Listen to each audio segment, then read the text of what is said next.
Marcela, muchas gracias. Esta mujer preside la Cámara del Maíz Industrializado y ayer comenzamos a platicar del problema de la insuficiencia de México para producir las 45 millones de toneladas que requiere cada año y que por eso tenemos que importar el 40%, ¿verdad? Así es. Bueno, también quedó planteado que hubo un decreto del presidente López Obrador para cerrar de plano la importación de maíz transgénico a partir de 2024, pero vino un segundo decreto que ¿qué plazo le pone ahora en lugar del 24? ¿Le pone algún plazo o no? No le pone un plazo. Tenemos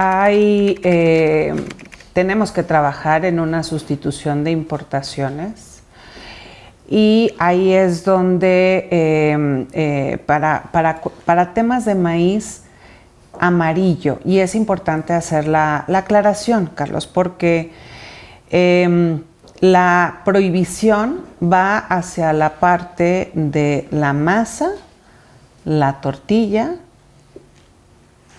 y la harina. Y es que no hay lugar en el mundo que produzca maíz libre de organismos genéticamente modificados que no sea México. Y por eso es tan interesante la oportunidad a la que nos enfrentamos como país para poder producir lo que el día de hoy el país necesita. Sí, yo entiendo que en estados del Pacífico, por ejemplo Sinaloa, hay una, diría, inclusive suficiente producción de maíz blanco para el consumo humano. Pero también tengo entendido que en los estados del Golfo les sale más barato traer maíz, supongo transgénico, blanco o amarillo, de Estados Unidos a través de Nueva Orleans o no sé de qué lugar de ese país, que llevarlo desde Sinaloa. Entonces, ¿cómo resolver y por eso, por cierto, pues hay estudios que revelan que las tortillas en los estados del Golfo, desde Tamaulipas hasta Yucatán, contienen elementos de maíz transgénico. Yo desconozco esos estudios. Lo que sí te puedo decir es que el maíz efectivamente tiene que, por cuestiones logísticas, ser bajado por el Canal de Panamá, porque no tenemos la infraestructura para poder movilizarlo en territorio nacional hacia la parte del sur-sureste. Y es por eso que si no, las empresas pierden competitividad. Y para nosotros es muy importante el tener un suministro y un abasto seguro para poder garantizar precisamente que nuestros procesos tengan una continuidad. Y por eso es que principalmente se importa para esta región del país ese maíz. Pero déjame te cuento otra parte importante. Cuenta. Nosotros como Cámara Nacional del Maíz estamos planteando, obviamente, generar una infraestructura que el día de hoy no se tiene hacia el sur-sureste, porque además nos enfrentamos a un cambio climático en donde del centro hacia el norte del país no tenemos agua. No. Cada vez más va a ser un tema recurrente la falta El 70% de México es árido o semidesértico. Es correcto. Y entonces tenemos esto, nosotros lo vemos como una gran oportunidad de seguir desarrollando el sur-sureste. Sí, pero eso facilitaría la llevada de maíz del Pacífico al Golfo, digamos, pero no resolvería la autosuficiencia para que contara el país con 45 millones de toneladas. No. Es decir, seguiremos dependiendo del mercado internacional durante un buen rato. Sí, y ahí es importante la construcción de una política pública que nos ayude entre todos a generar precisamente esta productividad del campo en México. Pero si se cierra en el 24 o no sé cuándo, supongo que el 24, aunque el segundo decreto no establece fecha, pero ya en Estados Unidos dijeron que no les gustó mucho este pedazo de claridad que ya hay. ¿qué van a hacer los productores de cartón corrugado o de medicamentos para tener el almidón de maíz que hagan posible pues el proceso industrial? Nosotros buscamos certeza y abasto. Eso es algo sumamente importante.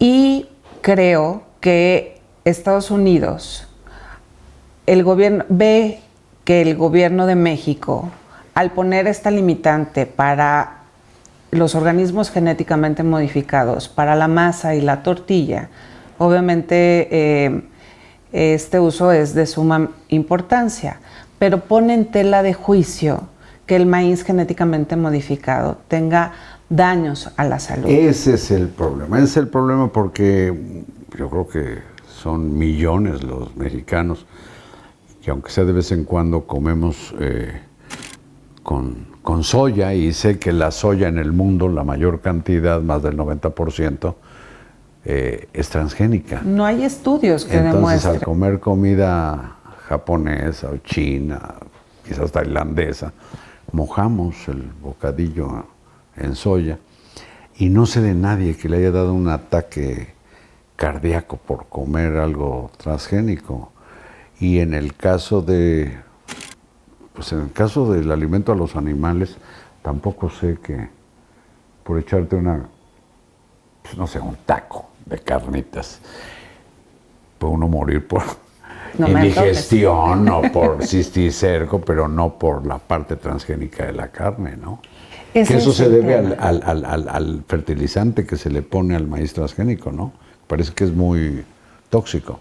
Eso es lo que se ha argumentado, pero no hay los elementos basados en ciencia que le permitan al gobierno de México poder argumentar precisamente esa situación basada en ciencia. Eso es lo que me parece muy atractivo, me suscita una curiosidad enorme.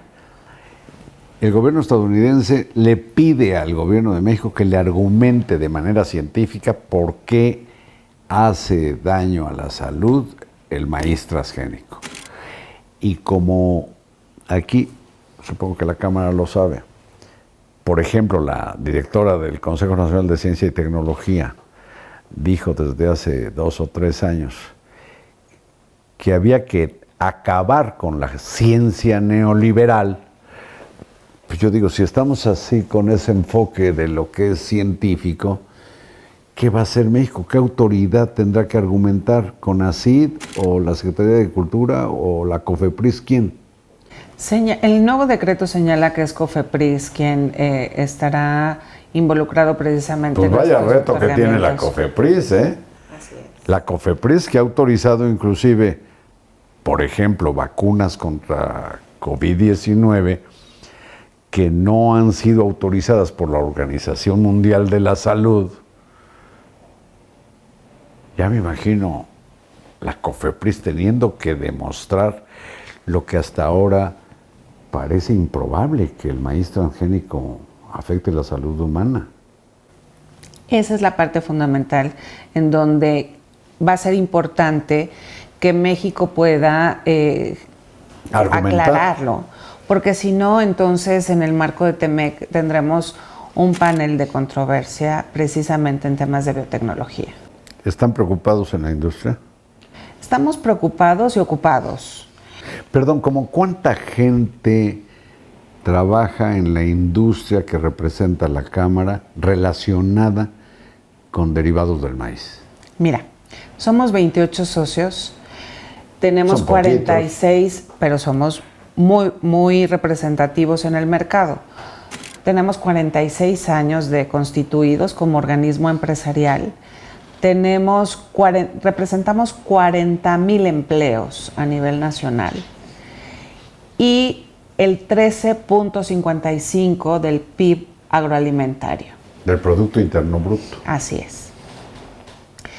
De las 45 millones de toneladas que yo te comentaba que consumimos, en la Cámara representamos el 8 millones de toneladas. 8. 3.5 de maíz amarillo y 4.5 de maíz blanco. ¿Y la Cámara de la Tortilla como cuánta gente? ¿O como qué porcentaje? No sabes. No sabría yo decirte eso. Pero lo que está quedando claro es que el problema, entiendo, es que siendo, caray, la cuarta, quinta, se dice potencia productora de maíz, México necesita inevitablemente que comprar en el extranjero el 40%. 4 por 4, 10, estamos hablando como de 17 millones de toneladas o algo así, ¿no? 18. Soy es bueno correcto. para, Sí. más o menos, por poco latino. Y por lo que entiendo también, a la Cámara del Maíz Industrializado, pues como que no debiera importarle si es transgénico u orgánico. Estoy bien al decir orgánico, ¿no? Que son los maíces, Híbridos. pues sí, híbridos, sino que haya maíz. Sí, para nosotros es importante, como yo te decía, la certeza y el abasto. Respetamos el tema de que como país somos centro de origen y que la siembra está prohibida, lo que es la siembra.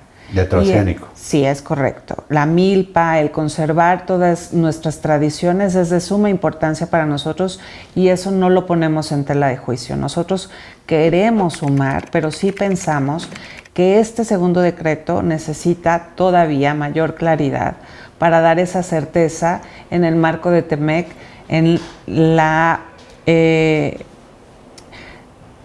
parte importantísima que es basada en ciencia, porque Sí, no puede ser nada más Poquito. en una idea que no está corroborada en laboratorio y pues ciertamente puede ser que sin maíz no haya país, pero por lo pronto sin el que compramos, pues quién sabe qué tipo de país seríamos. Te agradezco mucho, Marcela, esta conversación. gracias, Carlos, por la oportunidad. Gracias. Gracias a ustedes y buenas noches.